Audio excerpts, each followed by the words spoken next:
ശ്രീനാരായണീയരെ. ഇനിയും നമ്മുടെ നാണുവിനെ ഉപരിപഠനത്തിനായി അയക്കണം. അതിനുവേണ്ടി കൃഷ്ണൻ വൈദ്യരും മാടനാശാനും വളരെയധികം ചിന്തിച്ചു.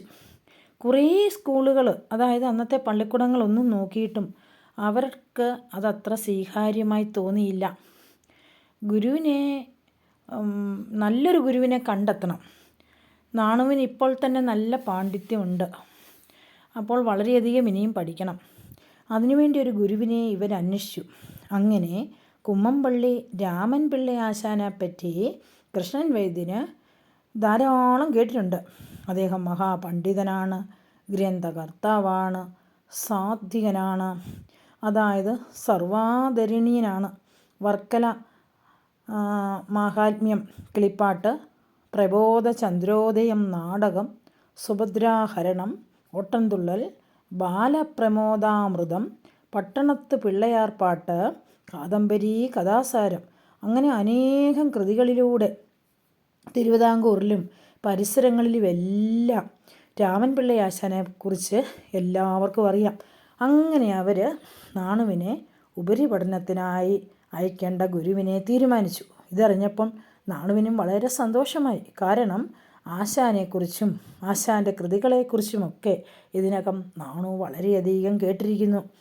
നാണു ഇങ്ങനെ പുതുപ്പള്ളിയിലേക്ക് പഠിക്കാൻ പോകുന്നു എന്നറിഞ്ഞപ്പോൾ കുട്ടിയമ്മയ്ക്ക് വളരെ സങ്കടമായി. ഇനി അടുത്തെന്നാണ് വരുന്നത്? തൻ്റെ പുത്രനെ ഇനി എന്നാണ് തനിക്ക് കാണാൻ പറ്റുക? അമ്മയുടെ കണ്ണുകൾ ഏറെ നണിഞ്ഞു. അങ്ങനെയാണല്ലോ മാതാവിനൊരിക്കലും മക്കളെ പിരിഞ്ഞിരിക്കുവാൻ താല്പര്യമില്ല. നാണു തന്നെ അമ്മയെ സമാധാനിപ്പിച്ചു. ഉപരിപഠനത്തിന് പോകാനുള്ള ദിവസമെത്തി. നാണുവിന് യാതൊരു തയ്യാറെടുപ്പുമില്ല. പ്രത്യേകിച്ച് കുറച്ച് പുസ്തകങ്ങൾ ഒരു സഞ്ചിയിൽ തൂക്കി വയൽവാരം വീടിൻ്റെ പടികളിറങ്ങി. അത്യാവശ്യം വേണ്ടുന്ന സാധനങ്ങളും ഒക്കെയുള്ളൊരു ചെറിയൊരു സഞ്ചി, അത്ര തന്നെ. മണക്കൽ ഭഗവതിയെ പ്രാർത്ഥിച്ചു. നാണുവിന് അന്ന് 21 വയസ്സാണ് പ്രായം. അമ്മാവൻ കൃഷ്ണൻ വൈദ്യർ കുറച്ച് പണമെടുത്ത് നാണുവിന് നൽകി.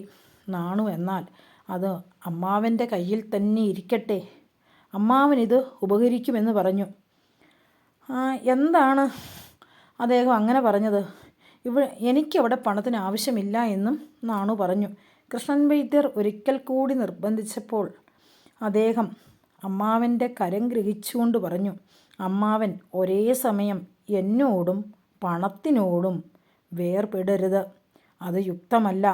നാണു പറഞ്ഞതിൻ്റെ പൊരുൾ കൃഷ്ണൻ വൈദ്യർക്ക് അപ്പോൾ അത് മുഴുവനായും മനസ്സിലായില്ല.